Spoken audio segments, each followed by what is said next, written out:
До полноценного релиза нового футсима от Electronic Arts, а именно EA Sports Football Club, остается еще около недели. Но уже сейчас игроки, которые оформили подписку на сервис от EA, получили ранний доступ к игре на 10 часов. И, естественно, в интернете появилась куча контента, геймплея, кадров, ну и так далее, которые позволяют ознакомиться не только фанатам этого футбольного симулятора, но и нам с вами, игрокам в eFootball. Я же попробовал поиграть в это лично на прошедшем стриме, запись выскочила в правом верхнем углу. И сегодня хочу с вами все это обсудить. В целом, какие скандалы окружают потенциальный релиз этой игры, основные недовольства игроков, причем здесь eFootball, ну и многое-многое другое. Как всегда, это разговоры ни о чем и обо всем одновременно, поэтому устраивайтесь поудобнее, поддержите это видео своим большим пальцем вверх, в комментариях делитесь своим мнением, ну и не забывайте подписываться на канал с колокольчиком, если еще не подписаны или вообще находитесь здесь впервые. Ну а мы начинаем.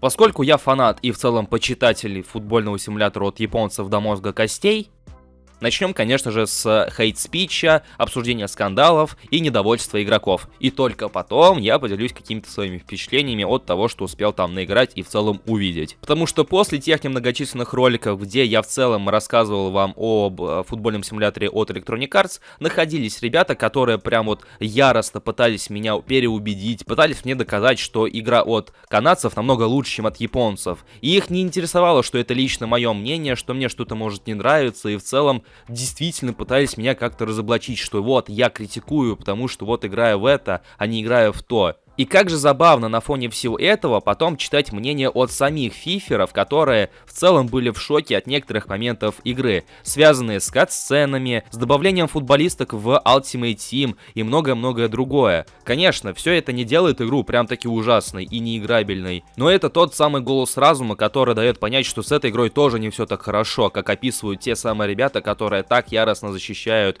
игру от Electronic Arts. В частности, один из заметных скандалов связан с рейтингами футболистов.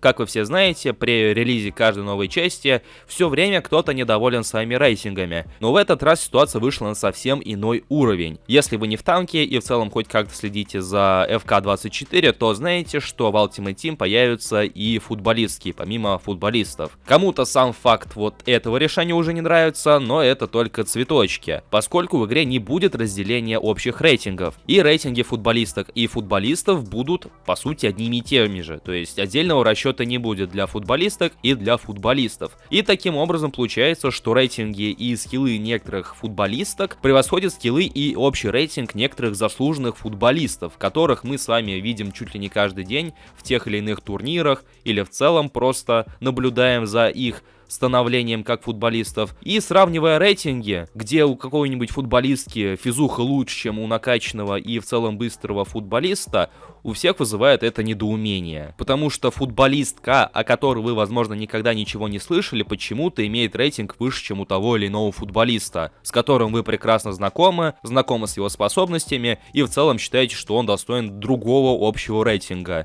И, естественно, на фоне всего этого, не то чтобы разгорелся какой-то скандал, но заметно недовольство игроков. То есть, не только совместили женщин и мужчин в одном футбольном симуляторе, но еще и почему-то кому-то из девушек рисуют рейтинги выше, чем тем же футболистам. Конечно, всю эту проблему в кавычках можно было бы решить просто разделением рейтингов, что вот у женщин будут вот такие рейтинги, у мужчин будут такие, и при совместной игре они будут рассчитываться немножко по-разному. Но зачем настолько заморачиваться? Правильно? Правильно. Ну и если вы в целом следите за фифой или фиферами, то готовьтесь к подобного рода хайлайтам на протяжении всего последующего года.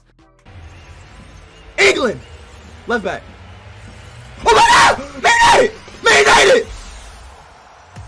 What the fuck? Is that a girl? What the fuck?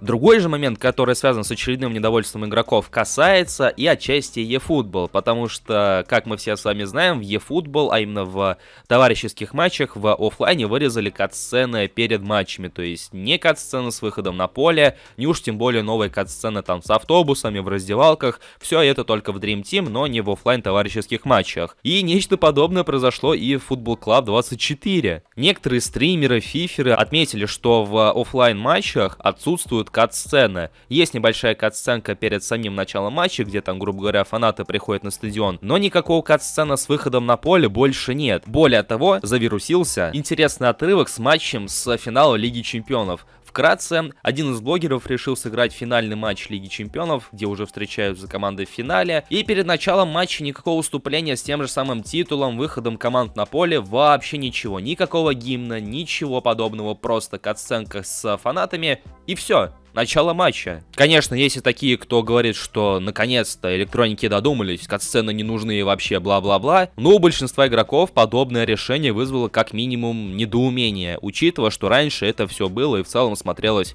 неплохо. И как раз таки это был один из козырей у Electronic Arts перед теми же Konami и их eFootball, что смотрите, какие интересные красочные катсцены, как жизнь кипит вне поля. Скорее всего, это какой-то баг, потому что вроде как на консолях предыдущего поколения это вроде бы есть, если я все правильно понял. И вполне возможно, что на релизе это исправят, потому что, ну, это действительно как-то странно.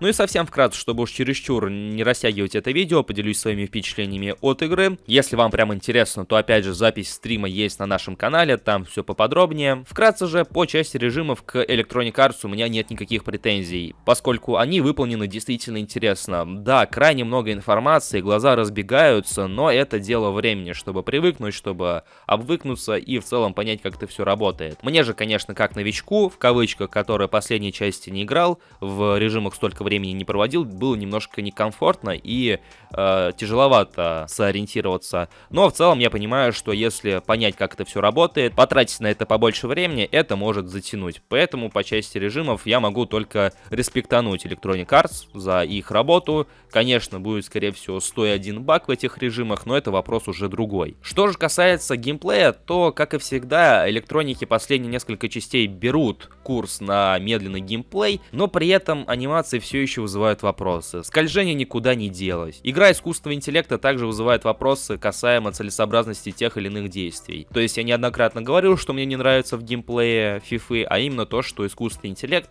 на высоком уровне сложности не пытается показать какую-то умную игру. Он скорее будет по 100 раз финтиться, будет отдавать какие-то там закидушки, когда между футболистами расстояние всего ничего. И подобные неочевидные решения мне не нравятся. И по большей части в FK24 это вроде бы никуда и не пропало. Опять же, игровой процесс не очень нравится мне, но это не значит, что он не должен нравиться вам. И также я не пытаюсь никого убедить, что геймплей плохой, просто он не зашел и в целом не нравится конкретно мне. Если же он нравится вам, то, пожалуйста, наслаждайтесь, потому что там есть, грубо говоря, чем наслаждаться и есть на что потратить время, в отличие от eFootball, к сожалению. Но лично для меня из-за игрового процесса я не стану тратить на это свои деньги, даже несмотря на то, что режимы мне понравились, они увлекательные. Когда дело касается непосредственно самого футбола, мне в это играть уже как-то, ну, не хочется, уж извините. Поэтому останусь, как говорится, при своем. Ну а что думаете вы, дорогие друзья? Обязательно пишите в комментариях, успели ли вы попробовать новый FUTSIM от Electronic Arts, как он вам, будете ли вы тратить на него деньги, или же eFootball Forever.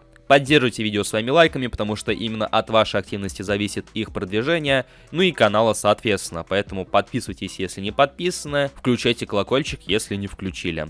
Всем спасибо за просмотр, всем удачи и до скорых встреч!